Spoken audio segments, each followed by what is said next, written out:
quickly, non-Pashtuns or Northern Alliance, former presidential candidate, former presidential candidate Abdullah has pretty much organized a group in the north and I would say in the west as well,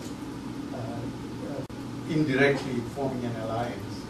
So if that group pretty much have some seats, then they can deny Karzai getting 2/3 majority.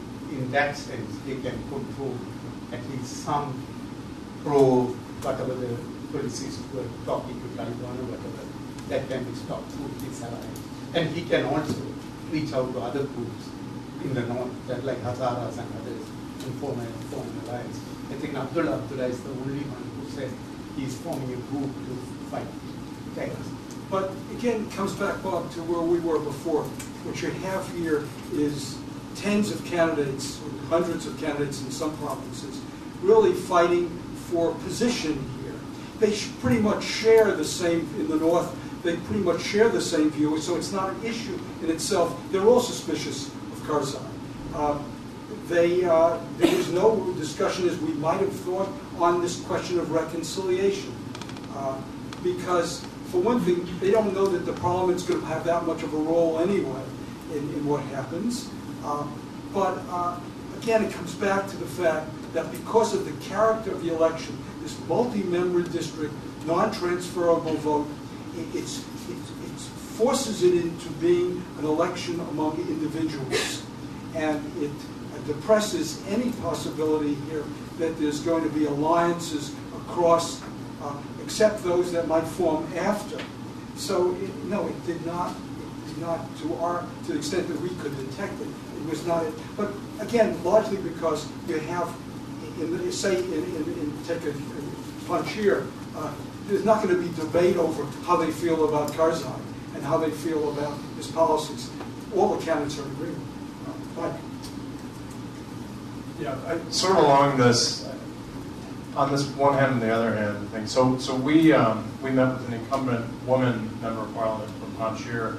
The first thing that she talked about when we asked her why running for office, she'd been in office for 5 years, was to achieve administrative and regulatory completeness in the Afghanistan state. She was a judge. She cared about regulatory law. It was extremely boring and isn't what I would have counseled her to talk about on the stump, but she was concerned with developing the regulatory apparatus of the state, getting the rule of law going, and she served on the laws committee. That's an example of someone actually running for office to do something with their government power. And then but on the other hand, this was the same woman who was accused by her opponent of giving out sewing machines and scarves for votes in the mosques, and she kind of copped to doing that.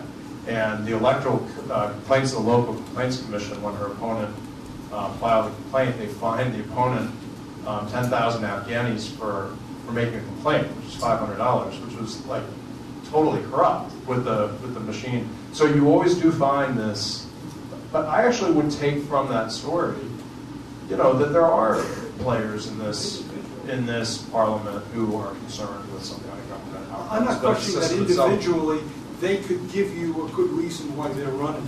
Now, what I was getting at was you were talking about somehow an aggregation of people who would stand for particular points of view. But individually, I think they'll give you a very good story about how they're going to help improve Afghanistan if they will.